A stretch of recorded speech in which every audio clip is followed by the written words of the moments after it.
आपको पता है कि माँ दुर्गा शेर की ही सवारी क्यों करती हैं? देवी देवताओं और उनके वाहन से जुड़ी कई कथाओं का वर्णन शास्त्रों में मिलता है, लेकिन क्या आप जानते हैं कि माँ दुर्गा की सवारी शेर ही क्यों है? हिंदू देवी देवताओं की मूर्ति और तस्वीरों में अक्सर उन्हें उनकी सवारी के साथ ही दर्शाया जाता है। भगवान के हर स्वरूप और उनकी सवारी का अपना एक महत्व और जुड़ाव है, जिसके पीछे शास्त्रों में कई कथाओं का वर्णन भी किया गया है। चैत्र नवरात्रि का आरंभ हो चुका है। इसमें 9 देवियों की पूजा की जाती है। माँ दुर्गा शक्ति और सामर्थ्य का प्रतीक हैं और उनकी सवारी शेर है। शेर प्रतीक है आक्रामकता और शौर्य का। ये तीनों विशेषताएं माँ दुर्गा के आचरण में भी देखने को मिलती हैं। आपको अगर नहीं पता है तो आइए चलिए हम बताते हैं कि माँ दुर्गा की सवारी शेर से जुड़ी कुछ बातें। पौराणिक कथा के अनुसार एक बार कैलाश पर्वत पे माँ पार्वती शिव जी के साथ बैठे हुए थे। एक दूसरे से मजाक कर रहे थे। मजाक में ही शिव जी ने पार्वती को काली कह दिया।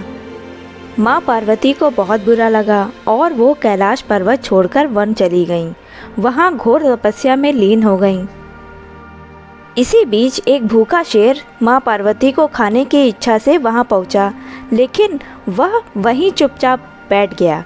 माता के प्रभाव के चलते वह शेर भी तपस्या कर रही माँ के साथ वहीं सालों चुपचाप बैठा रहा। माँ ने जिद कर ली थी कि जब तक वह गोरी नहीं हो जाएंगी तब तक वह यहीं पर ऐसे ही तपस्या करती रहेंगी। तब शिव जी वहाँ प्रकट हुए और देवी को गोरा होने का वरदान देकर चले गए। फिर माता ने नदी में स्नान किया और वहाँ देखा कि शेर चुपचाप बैठा माता का ध्यान दे रहा था।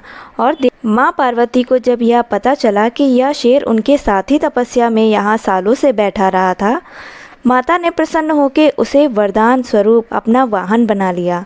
तब से माँ पार्वती का वाहन शेर हो गया।